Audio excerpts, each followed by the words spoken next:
பிஎம்இ is it worth to study? அக்கா பிஎம்இ course பற்றி சொல்லுங்கள். அக்கா நீங்கள் என்ன படிக்கிறீங்க? பிஎம்இயில் மேக்ஸ் ஈஸியாக இருக்குமா? அதுக்கு ஸ்கோப் இருக்கா? நீங்கள் என்ன department? Please clarify my doubts அக்கா. நிறைய பேர் பெங்களூர் ஹைதராபாத்தில் தான் ஒர்க் இருக்குன்னு சொல்கிறாங்க. உண்மையா அக்கா? ஸோ இந்த அத்தனை கேள்விக்கும் ஒரே பதிலாக இந்த வீடியோ இருக்க போகுது. ஸோ கடைசி வரைக்கும் இந்த வீடியோவை பாருங்கள். ஓகே, ஃப்ரண்டில் ஒரு மினி ஃபேன் இருக்கனால கொஞ்சம் நாய்ஸ் இருக்கும். டிஸ்டர்பன்ஸாக இருந்தால் தயவு செஞ்சு மன்னிச்சுக்கோங்க.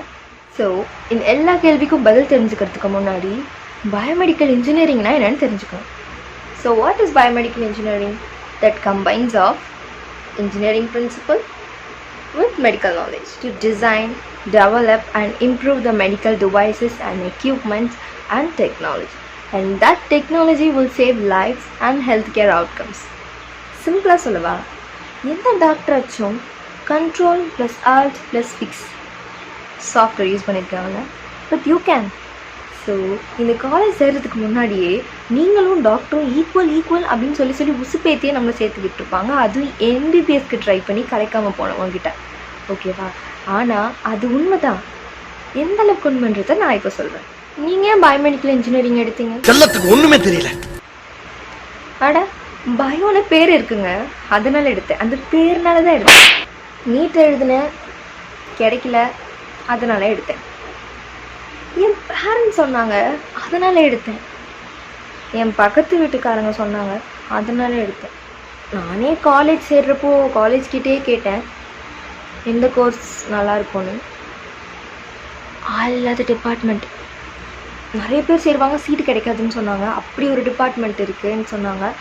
அதனால அந்த டிபார்ட்மெண்ட்டில் சேர்ந்தேன். இந்த கதை நம்ம கதை இல்லை. ஸோ இது ஓவரால் ஸ்டோரி. என்னோட கதை என்ன, அண்ட் நான் எப்படி இதை சூஸ் பண்ணேன், என்னோட 4 வருஷம் பயோமெடிக்கல் எப்படி இருந்ததுன்றது இங்கே ஷேர் பண்ணுறேன். 12th வந்தேன், நீட்டுக்கும் ப்ராக்டிஸ் பண்ணேன். நீட் எக்ஸாமும் வந்துச்சு, எழுதினேன், பாஸும் பண்ணேன். ஆனால் தேவைப்படுற கட் ஆஃப் இல்லாததுனால அந்த மாதிரி நம்ம நினைக்கிற பிரம்மாண்டமான காலேஜில் சீட் கிடைக்கிறது கஷ்டம். சரி, அதெல்லாம் பிரச்சனை இல்லை. போனால் மெடிக்கல் ஃபீல்டில் தான் போவேன். இந்த இன்ஜினியரிங்கை சூஸே பண்ண மாட்டேன். என் லிஸ்ட்டில் நிறைய படிப்பு இருந்தது, இன்ஜினியரிங் மட்டும் லிஸ்ட்லேயே இல்லை. ஆனால் பார்த்தீங்களா, அங்கே தான் நான் போய் மாட்டிக்கிட்டேன். ஸோ ஒரு ட்ரஸ்ட்டில் இருந்து தான் எங்களுக்கு கால் வந்தது. அது வரைக்கும் எனக்கு இந்த கோர்ஸ் பற்றி பெருசாக எனக்கும் என் பேரண்ட்ஸ்க்கும் ஐடியா இல்லை. நான் சித்தா, ஆயுர்வேதா இதெல்லாம் கூட ட்ரை பண்ணலாம் அப்படின்ட்டு இருந்தேன். பட் அதுக்கு இன்ஜினியரிங்கை விட அதிக காஸ்ட் ஆகும். ஸோ அதுவும் பிரச்சனை, லோன்லாம் எடுக்க வேண்டியது இருக்கும்னு சொல்லி அதையுமே அந்த பக்கமே போகலை. ஆனாலும் மெடிக்கல் ஃபீல்டு தான் வேணும். அப்போது அந்த டைமில் உங்களுக்கு இந்த மாதிரி ட்ரஸ்ட்லேருந்து கால் பண்ணி இப்படி மெடிக்கல் எடுக்கலாம், இன்ஜினியரிங்கும் சேர்ந்தா மாதிரி ஒரு கோர்ஸ் இருக்குதுன்னு சொன்னால் எடுப்பீங்களா மாட்டிங்களா? அஃப்கோர்ஸ் கண்டிப்பாக எடுப்போம். ஏன்னா நமக்கு தேவை மெடிக்கல் ஃபீல்டு. அதனால் உடனே அந்த டீட்டெயில்ஸ் எல்லாத்தையும் கேட்டுட்டு கண்மூடித்தனமாக நம்பலை. நாங்களும் போடுற சர்ச்சுன்னு சொல்லி கூகுள், யூடியூப் அண்ட் நிறைய வெப்சைட்ஸ், நிறைய ப்ரொஃபஷ்னல்ஸோட டாக், இது எல்லாத்தையும் வச்சு பார்த்து தள்ளிட்டேன். நிறைய பேர் நிறைய விதமாக சொன்னாங்க. ஆனால் யாருமே இதுக்கு ஃப்யூச்சர் இல்லை, நெகட்டிவ் அப்படின்னு சொல்லவே இல்லை. ஏன் சொல்லலைன்னு எனக்கு இப்போ தான் தெரியுது. சரி, ஓகே, கண்டினியூ பண்ணுவோம். சரி, யாருமே சொல்லலை. என் கூட படித்த ஸ்கூல்மேட்ஸ் எல்லாருமே டக்குன்னு அடுத்தடுத்த காலேஜ் போயிட்டாங்க. அவங்கவுங்க பார்த்து சூஸ் பண்ணிட்டாங்க. நான் கடைசி வரைக்குமே காலேஜ் போகாமலே இருந்தேன். என் டைமும் ஆயிடுச்சு. எல்லா காலேஜ்லேயுமே இந்த கவுன்சிலிங் இதெல்லாம் க்ளோஸ் ஆகிக்கிட்டே வரும். ஸோ எனக்கு வேறு வழியும் தெரியல. அவங்க தான் 2 காலேஜ் சூஸ் பண்ண சொன்னாங்க. அதில் எனக்கு ஒன்று கோயம்புத்தூர், ஒன்று சென்னை. சென்னை நேட்டிவ் தானே, அப்போ சென்னையை சூஸ் பண்ணுவோன்னு சொல்லி சென்னையை சூஸ் பண்ணிட்டேன். ஓகே, சூஸ் பண்ணிட்டோமா? இப்போ எங்கே கால் எடுத்து வைக்கணும்? Department of biomedical engineering. எடுத்தோட டிபார்ட்மெண்ட்டுக்குள்ளே போக மாட்டீங்க. ஜஸ்ட் நார்மலாக ஒரு ஃபஸ்ட் இயர் அப்படின்னா உங்களுக்கு ஸ்கூல் மாதிரியே தான் போயிட்டுருக்கும். 4 வருஷமும் ஸ்கூல் மாதிரி தான் போகும். பயோமெடிக்கல் இன்ஜினியரிங்கில் என்ன மாதிரி சிலபஸ்லாம் கவர் பண்ணுவீங்க அப்படின்னா, medical imaging, medical signal processing and instrumentation. அந்த இன்ஸ்ட்ருமெண்டேஷன் பார்த்திங்கன்னா இந்த எம்ஆர்ஐ, சிடி, அல்ட்ராசவுண்ட், இதோட ஸ்ட்ரக்சர்ஸ் அண்ட் எப்படி ஒர்க் ஆகுது, அதோட பிரின்சிபல்ஸ் என்ன, இந்த மாதிரி எல்லாம் கற்றுப்பீங்க. அதுக்கப்புறம் ஹியூமனோட அனாட்டமி அண்ட் ஃபிசியாலஜி இதெல்லாமே வரும். இதெல்லாம் கோர் பேப்பர். ஓகேவா? நான் சொல்கிறது கோர் பேப்பர். ஆனால் டிபார்ட்மெண்ட்குள்ளே செகண்ட் இயர் போவீங்களா, அது வரைக்கும் எப்படா கோர் பேப்பர் வரும் எப்படா கோர் பேப்பர் வரும்னு வெயிட் பண்ணிக்கிட்டே தான் இருப்பீங்க. ஏன்னா நானும் அப்படி தான் வெயிட் பண்ணேன். எடுத்தோன்னே ஃபஸ்ட் இயர் வந்து உங்களுக்கு கோர் பேப்பர்லாம் வராது. நீங்கள் நிறைய கிளாஸ் கூட கம்பைன் பண்ணி படிப்பீங்க. அதர் டிபார்ட்மெண்ட் எங்க கூட சிவிலோ இல்லை கெமிக்கல் இன்ஜினியரிங் இல்லைனா ஏரோஸ்பேஸ் யாராவது கம்பைன் ஸ்டடி மாதிரி எங்களுக்கு பண்ணுவாங்க. மற்ற காலேஜ்லேயும் அப்படி தானே எனக்கு தெரியல. பட் அந்த மாதிரி அப்படியே அந்த ஃபஸ்ட்டு செம் செகண்ட் செம் அப்படியே போகும். நீங்கள் மேக்ஸ் எல்லாம் வரும்போது மேக்ஸுமே கம்பைன் ஸ்டடி மாதிரி வந்துச்சு எனக்கெல்லாம். வேறு டிபார்ட்மெண்ட் கூட இருப்பாங்க. ஸோ அந்த மாதிரி போயிடும். நீங்கள் செகண்ட் இயரில் அதை டிபார்ட்மெண்ட்குள்ளே கால் எடுத்து வைப்பீங்க. டிபார்ட்மெண்ட்குள்ளே வச்ச உடனே நீங்கள் கோர் பேப்பர் படிச்சிருவீங்களான்னு கேட்டால் அப்பவும் கிடையாது. சரி, ஓகே, கொஞ்சம் கொஞ்சம் ஜாவா, பைத்தான் இந்த மாதிரி சாஃப்ட்வேர் சைடு இதெல்லாம், இந்த கோடிங் லாங்குவேஜ் இதெல்லாம் கொஞ்சம் கற்றுக்கிட்டு செகண்ட் இயரையும் முடிச்சிடுவீங்க. ஓகே, தேர்ட் இயர் போய்ட்டோம். இப்போது கோர் பேப்பரை பார்ப்பீங்களான்னு கேட்டால் டவுட்டு தான். ஏன்னா அங்கேயும் உங்களுக்கு காமனான சப்ஜெக்ட்ஸ் வரும். லைக் ஹியூமன் வேல்யூஸ், அப்புறம் இந்த ரெகுலேட்டரி அஃபேர்ஸ் சம்மந்தப்பட்ட பேப்பர்ஸ்லாம் உங்களுக்கு வரும். ஒன்றோ ரெண்டோ உங்களுக்கு கோர் பேப்பராக இருக்கும். லைக் இன்ஸ்ட்ருமெண்டேஷன், இந்த அனாட்டமி ஃபிசியாலஜி சம்மந்தப்பட்ட அப்புறம் பயோமெட்டீரியல்ஸ் இதெல்லாம் சம்மந்தப்பட்டது வரும். அதுலேயும் நீங்கள் சூஸ் பண்ணுற பேப்பர்னு ஒன்று நிற்கும். இந்த வெர்டிக்கல் வச்சு சூஸ் பண்ணுறது, அதுலேயும் எங்கள் பேட்ச் கோரே நாங்கள் ஸ்கிப் பண்ணிட்டோம் தெரியாமல். அதாவது வெர்டிக்கல் வச்சு சூஸ் பண்ண சொல்லுவாங்க. நம்மளே பேப்பர் சூஸ் பண்ணுற மாதிரி இருக்கும். அப்போது இதெல்லாம் தான் படிக்கணும், இதெல்லாம் படிக்கணும் அப்படின்ற ஒரு நாலேஜ் இல்லாமல், அண்ட் ஸ்டாஃப்ஸுமே அவங்கள பொறுத்த வரைக்கும் ஈஸியாக இருந்தால் ஓகே, அதுக்கு ஸ்டாஃப்ஸ் இருந்தால் ஓகே, அப்படி தான் டிபார்ட்மெண்ட்டில் யோசிப்பாங்க. ஆனால் நம்மளும் மூளை கிடைத்தனமா நமக்கு எக்ஸாம் ஈஸியாக இருந்தால் போதும் அப்படின்னு நினச்சி ஸ்கிப் பண்ணிடுவோம். அதனால் நிறைய மெயினான டாபிக்ஸ்லாம் நாங்கள் கவர் பண்ணவே இல்லை. அதுக்கு பதிலாக வேறு பேப்பரை சூஸ் பண்ணிட்டோம். பட் அதுவும் கொஞ்சம் ரிலேட்டடாக தான் இருந்தது. இன்டர்ன்ஷிப் பொறுத்த வரைக்கும் நானே நிறைய ஷார்ட்ஸ் அப்லோட் பண்ணியிருக்கேன். Day 1 Day 2 அப்படின்னு சொல்லிட்டு ஒரு 15 days இருக்கும்னு நினைக்கிறேன். அதெல்லாம் நீங்கள் அங்கே போய் செக் பண்ணி பார்க்கலாம். நான் எந்த ஹாஸ்பிட்டல் போனேன்னு அதில் நீங்கள் கண்டுபிடிப்பீங்க. இன்டர்ன்ஷிப் கிடைக்கிறது அவ்வளோ ஈஸி இல்லை, கிடைக்கும். ஆனால் அது ஒர்த்தாக இருக்கணும். ஏன்னா நீங்கள் எப்படி சொல்கிறது, ஃப்யூச்சரில் ஒரு எம்ப்ளாயாக ஒரு கம்பெனிக்கு ஒர்க் பண்ண போகிறீங்கன்னா அது எப்படி இருக்கும்னு ஒரு முன்னாடியே ஒரு ப்ரிவியூ மாதிரி பார்த்துப்பீங்க. அதனால இன்டர்ன்ஷிப் ரொம்ப மஸ்ட்டு. அதுலேயும் ஸ்டைஃபன் விட கிடச்சதுன்னா சூப்பர். அதுலேயும் உங்கள் பக்கத்துலேயே கிடச்சுன்னா ரொம்ப சூப்பர். அந்த மாதிரிலாம் கிடைக்காது. ஒன்று ஸ்டைஃபன் இல்லாமல் தருவானுங்க, இல்லைனா உங்களுக்கு காலேஜ்லையோ நீங்கள் ஹாஸ்டல் ஸ்டூடெண்ட்டாக இருக்கீங்கன்னா ரொம்ப தூரத்தில் கிடைக்கும். எனக்குலாம் அப்படி தான் கிடச்சிது. அதுலேயும் நீங்கள் இந்த செமஸ்டர் லீவ் இருக்கும் இல்லையா, அந்த லீவ் டைமில் போகிற மாதிரி பார்த்துக்கோங்க.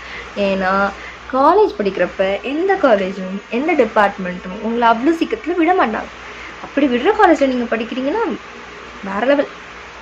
எங்களுக்கு அந்த மாதிரி டைம் கிடைக்கல. ஸோ செமஸ்டர் லீவில் கிடைச்ச கடைசி நாளில் நாங்கள் ரொம்ப நாளாகவே இன்டர்ன்ஷிப் ட்ரை பண்ணோம், கிடைக்கவே இல்லை. ஒரு ரெஃபரன்ஸில் தான் நாங்கள் போனோமே. ஏன்னா நீங்கள் ரெஃபரன்ஸ் இல்லாமல் போகிறீங்க அப்படின்னா கண்டிப்பாக நீங்கள் பே பண்ணுற மாதிரி இருக்கும், பெய்ட் இன்டர்ன்ஷிப் மாதிரி இருக்கும். ஸோ அந்த மாதிரிலாம் இல்லாமல் உங்களுக்கு ஃப்ரீயாக வேணும்னா ரெஃபரன்ஸ் தான். ரெஃபரன்ஸ் அவ்வளோ சீக்கிரம் கிடைக்காது. அந்த ஹாஸ்பிட்டலில் யாராவது ஒர்க் பண்ணுற மாதிரி இருக்கும். அதுலேயும் பயோமெடிக்கலில் இன்டர்ன்ஷிப்ன்றது ஹாஸ்பிட்டல் ட்ரைனிங் அப்படின்ற ஒரு சப்ஜெக்டே எங்களுக்கு இருக்கும். நாங்கள் ஹாஸ்பிட்டல் போய் இன்டர்ன்ஷிப் பண்ணி அந்த சர்டிஃபிகேட்டை நாங்கள் டிபார்ட்மெண்ட்டில் சப்மிட் பண்ணோம். அண்ட் அதுக்கு எக்ஸாம் அந்த மாதிரி கண்டக்ட் பண்ணுவாங்க. ஸோ அதெல்லாம் இருக்கும். அதுக்காக தான் இந்த ட்ரைனிங் போனேன். நான் அப்லோட் பண்ண எல்லா வ்ளாக்ஸையும் செக் பண்ணி பாருங்கள். உங்களுக்கு ஒரு ஐடியா அண்ட் இந்த கோர்ஸ் மேலே ஒரு இன்ட்ரெஸ்ட் வரும். ஃபைனல் இயர் ப்ராஜெக்ட், தயவு செஞ்சு ப்ராஜெக்டை கடையில் வாங்காதீங்க. ஏன்னா இங்கே காலேஜை பொறுத்த வரைக்கும் மார்க்கு தான் முக்கியம் அப்படின்னு சொல்லி காலேஜில் ஓட்டிடுவாங்க. மார்க் முக்கியம்தான், அதாவது சிஜிபியை வச்சு உங்களை பர்சன்டேஜ் வச்சு வேலைக்கு எடுத்துக்கிறப்போ அது முக்கியம்தான், இல்லைன்னு சொல்லலை. ஆனால் மார்க்குக்காக அவசரப்பட்டு ஏதோ ஒரு ப்ராஜெக்ட் சென்டரில் கொடுத்து ப்ராஜெக்டை வாங்காதீங்க. ஏன்னா நான் ப்ராஜெக்டை பற்றி ஒரு vlog அப்லோட் பண்ணியிருக்கேன். இந்த vlog தான் அது. ஸோ அதில் எங்கள் ப்ராஜெக்டை சொதப்புனதுக்காக நான் சொல்லலை. ஏன்னா நீங்கள் இப்போ காலேஜ் முடிச்சுட்டு நீங்கள் இங்கே ஒரு மாஸ்டர் டிகிரி பண்ணலை, இல்லை ஃபாரின் போய் பண்ணுறீங்க, இல்லை ஃபாரின் போய் ஒர்க் பண்ணுறீங்க அப்படின்னா அங்கே தான் மாட்டுவீங்க. இன் த சென்ஸ், அதாவது இங்கே வெறும் மார்க்குக்காக கடையில் கொடுத்து ஈஸியாக வாங்கி பண்ணிடுறோம். அங்கே உங்களுக்கு ஹெல்ப் பண்ணுறதுக்கு யாரும் இருக்க மாட்டாங்க. முழுக்க நீங்கள் தான் அந்த ப்ராஜெக்ட் எடுத்து பண்ணுற மாதிரி இருக்கும். அதெல்லாம் கூட விடுங்க. நீங்கள் ஃப்யூச்சரில் ஒரு ஜாப் போக போகிறீங்க அப்படின்னா உங்கள் ப்ராஜெக்ட் தான் பேசும். அதனால் முடிஞ்ச அளவுக்கு உங்கள் நாலேஜ் வச்சு நிறைய நாலேஜை கேதர் பண்ணி உங்களோட ப்ராஜெக்டை உங்கள் கையால் பண்ணுங்கள். தயவு செஞ்சு கடையில் வாங்காதீங்க. ஏன்னா நம்ம வந்து மற்ற டிசிப்ளினரி மாதிரி கிடையாது. ஏன்னா நம்ம வந்து மல்டி டிசிப்ளினரி பொறுத்த வரைக்கும் நம்ம பயோமெடிக்கல்னால் மெடிக்கல் சைடு இருக்கும், அந்த ஃபீலே தனி. பிளேஸ்மெண்ட்ஸ்க்கு வரும்போது நீங்கள் உங்கள் எக்ஸ்பெக்டேஷன்ஸ்லாம் பெரிய லெவலில் இருக்கும். 4 வருஷம் படிச்சுட்ருக்கோம், நல்ல நல்ல கம்பெனிலாம் வரும், நம்ம வந்து சீக்கிரமே டாக்டருக்கு ஈக்குவலாக, இந்த அட்மிஷன் அப்போ சொன்னாங்களே அந்த மாதிரி டாக்டருக்கு ஈக்குவலாலாம் ஒர்க் பண்ணோம், நிறைய சேல்ரி வரும், இல்லை பேசிக் சேல்ரி கிடச்சா கூட நம்ம பயோமெடிக்கலில் பெரிய ஆளாயிடலாம், இப்படிலாம் கனவு கண்டுட்ருப்பீங்க. கொஞ்சம் கனவு வந்து எழுதுங்க கைஸ், ரியாலிட்டிக்கு வருவோம். Welcome to reality. இதான் பிளேஸ்மெண்ட்ஸ்லாம் நான் இப்போ சொல்ல போகிறேன். ஏன்னா நீங்கள் வந்து Tier 3 காலேஜுக்கு தான் முக்கியமாக நான் சொல்கிறேன், ஓகேவா? இப்போ வந்து விஐடி, சிஐடி இந்த மாதிரி பெரிய பெரிய இந்த 3 எழுத்து கொண்ட காலேஜ், டீயில் முடிகிற காலேஜ்லலாம் நீங்கள் இருந்தீங்க அப்படின்னா உங்களுக்கு வந்து எடுத்த உடனே பெரிய பெரிய பேக்கேஜில் தான் கண்டிப்பாக ப்ளேஸ் ஆவீங்க. அண்ட் அந்த காலேஜில் படிக்கிறவங்களாம் கண்டிப்பாக இந்த வீடியோ பார்க்க மாட்டீங்க. ஏன்னா இந்த வீடியோ பார்க்குற முக்கால்வாசி பேர் அண்ணா யூனிவர்சிட்டி இல்லைனா அஃபிலேட்டட் காலேஜ்லேருந்து தான் பார்ப்பீங்க. ஏன்னா நானும் அப்படி தானே, யாரையும் தாக்கப்படணுன்ற எண்ணத்தில் மோட்டிவில் நான் பேசலை, ஜஸ்ட் இன்ஃபர்மேஷன், அவ்வளோதான். ஏன் இப்படி சொல்கிறேன்னா, Tier 3 காலேஜை பொறுத்த வரைக்கும் ஒரு ஸ்டார்ட் அப் கம்பெனியோ இல்லை வந்து இயர்லியராக ஆரம்பித்த ஒரு கம்பெனி தான் நமக்கு வரும். அதனால் நம்ம எடுத்த உடனே அவ்வளோ ஹை பேக்கேஜ்லலாம் நம்மளால் எடுக்க மாட்டாங்க. ஃப்ரெஷரை எடுக்கிற ஒரே கம்பெனி ஒரு ஆப்பர்ச்சுனிட்டினா அது கண்டிப்பாக ஸ்டார்ட் அப் கம்பெனியில் தான் இருக்கும். ஜாப் ஆப்பர்ச்சுனிட்டி பயோமெடிக்கலுக்கு லிட்ரலாக ஸோ மெனி ஆப்பர்ச்சுனிட்டிஸ் நிறைய இருக்குது, ஆனால் தமிழ்நாட்டில் இல்லை. கொஞ்சம் கேட்க கஷ்டமாக தான் இருக்குல்ல. ஏன்னா Tier 3 காலேஜில் படிக்கிறோம் அண்ட் அதில் வர்றதெல்லாம் ஒரு பேசிக் பேக்கேஜில் தான் வரும். அப்படி இருக்க பட்சத்தில் என்ன பண்ணுவோம், ஒரு ஸ்டார்ட் அப் கம்பெனிக்கோ இல்லை வந்து இப்போது ஸ்டார்ட் பண்ண ஒரு கம்பெனிக்கோ தான் நம்ம போய் ஜாயின் பண்ண முடியும். ஏன்னா முக்கால்வாசி கம்பெனியில் 1 year எக்ஸ்பீரியன்ஸ் அந்த மாதிரி எக்ஸ்பீரியன்ஸ் கேட்பாங்க, ஃப்ரெஷரே எடுத்துக்க மாட்டாங்க. நம்ம எடுத்துக்கிற ஒரே இடம்னு பார்த்தா ஸ்டார்ட் அப் கம்பெனி தான். ஸோ அங்கே தான் நம்ம கண்டிப்பாக போவோம். அண்ட் பயோமெடிக்கல் இன்ஜினியர்ஸ் பொறுத்த வரைக்கும் நம்ம தமிழ்நாட்டிலேயே எடுத்துக்கிட்டோன்னா ஒரு 50 to 60% வந்து சேல்ஸு, சர்வீஸு, அப்புறம் அப்ளிகேஷன் ஸ்பெஷலிஸ்ட்டாக தான் ஒர்க் பண்ணுவாங்க. நீங்கள் வந்து பெருசாக எதிர்பார்த்துருப்பீங்க பிளேஸ்மெண்ட்டில், ஆனால் உங்களுக்கு கிடைச்ச job sales, service, application specialist இப்படி தான் இருக்கும். ஆனால் மிச்சம் இருக்கிறவங்க தான் R&D மாதிரி கொஞ்சம் ரிசர்ச் சைடு போயிருப்பாங்க. Hey everyone, let's break down the salary range for biomedical engineers in India.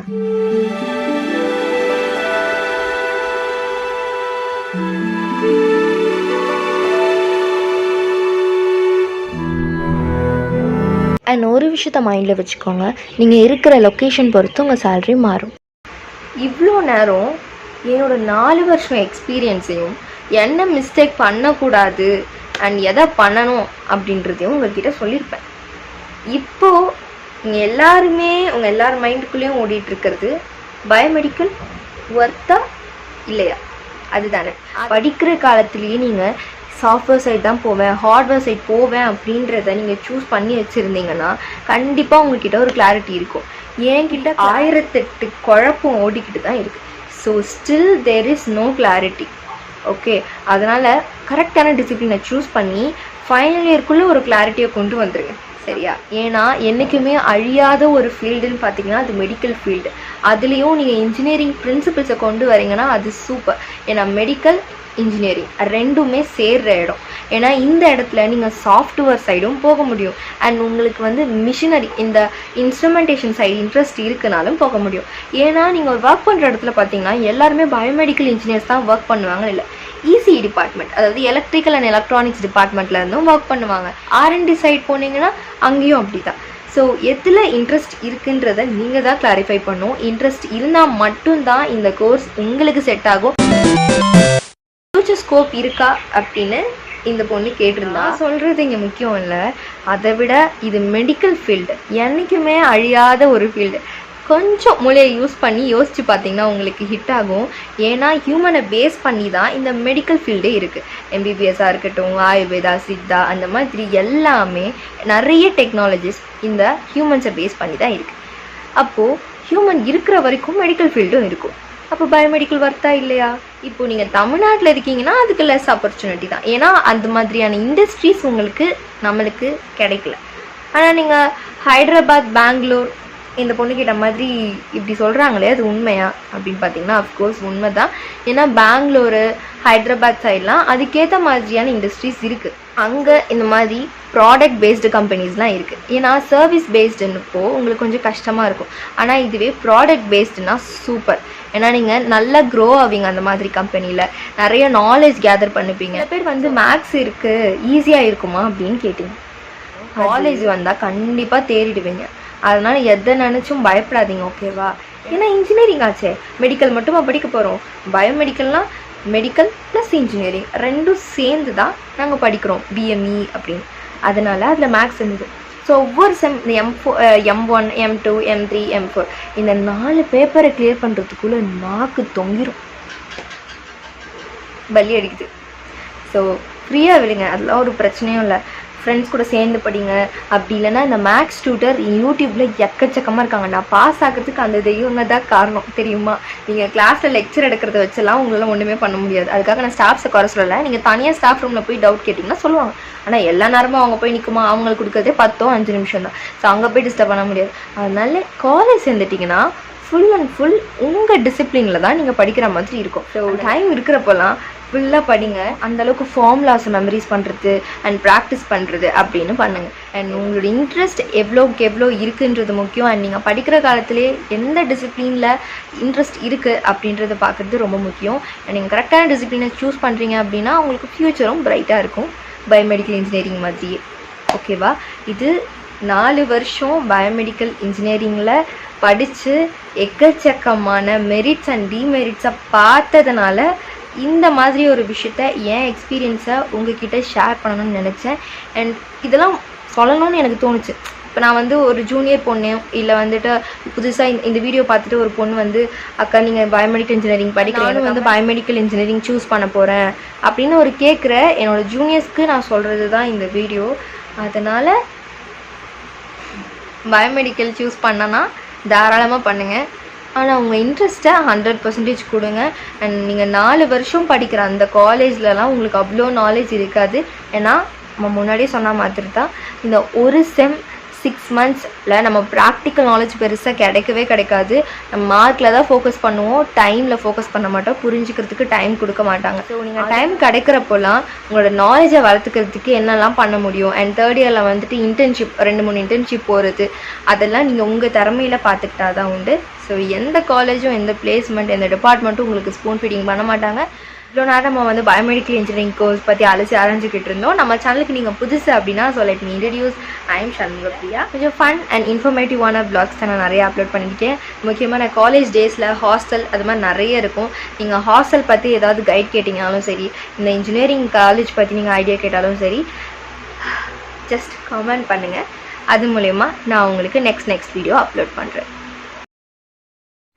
Once again, hey everyone, N content உங்களுக்கு பிடிச்சிருக்கு அண்ட் என்னை சப்போர்ட் பண்ணணும், இன்னும் நிறைய வீடியோஸ் போடணும் அப்படின்னு நினச்சிங்கன்னா நம்ம யூடியூப் சேனலோட மெம்பர்ஷிப் ப்ரோக்ராமை ஜாயின் பண்ணிக்கோங்க. எப்படி நம்ம சேனலோட மெம்பர் ஆகணும் அப்படின்னா லிங்க்கை நான் டிஸ்கிரிப்ஷனில் கொடுத்துருக்கேன், அதை கிளிக் பண்ணியும் ஜாயின் பண்ணிக்கலாம். இல்லைனா சப்ஸ்கிரைப் பட்டன் பக்கத்தில் ஜாயின்ன்ற பட்டன் இருக்கும், அதை கிளிக் பண்ணியும் ஜாயின் பண்ணிக்கலாம். ஸோ நீங்கள் ஜாயின் பண்ணுறதுனால என்ன பெனிஃபிட்ஸ் தானே யோசிப்பீங்க. ஸோ இந்த பெனிஃபிட்ஸ் எல்லாமே நீங்கள் ஜாயின் பண்ணுறது மூலமா கிடைக்கும். அண்ட் நம்ம சேனலில் நிறைய பேர் சப்ஸ்கிரைப் பண்ணாமல் நான் சப்ஸ்கிரைபர்ஸ் தான் பார்த்துக்கிட்டு இருக்கீங்க. சப்ஸ்கிரைப் பண்ணிவிட்டு பாருங்கள். நான் என்ன மிஸ்டேக் பண்ணுறேனா இல்லை உங்களுக்கு பிடிக்காத மாதிரி ஏதாவது கண்டென்ட் போடுறேனா என்னன்னு எனக்கு தெரியல. ஸோ அப்படி ஏதாவது இருந்ததுன்னா கீழே கமெண்ட்ஸில் சொல்லுங்கள், அப்படிங்களா? ஸோ தட் எனக்கு சேஞ்சஸ் இருந்தால் நான் மாற்றிக்கிறேன். அண்ட் இது வரைக்கும் எனக்கு சப்போர்ட் பண்ணுற எல்லாருக்கும் ரொம்ப தேங்க்ஸ். நெக்ஸ்ட் வீடியோவில் பார்க்கலாம். பாய்.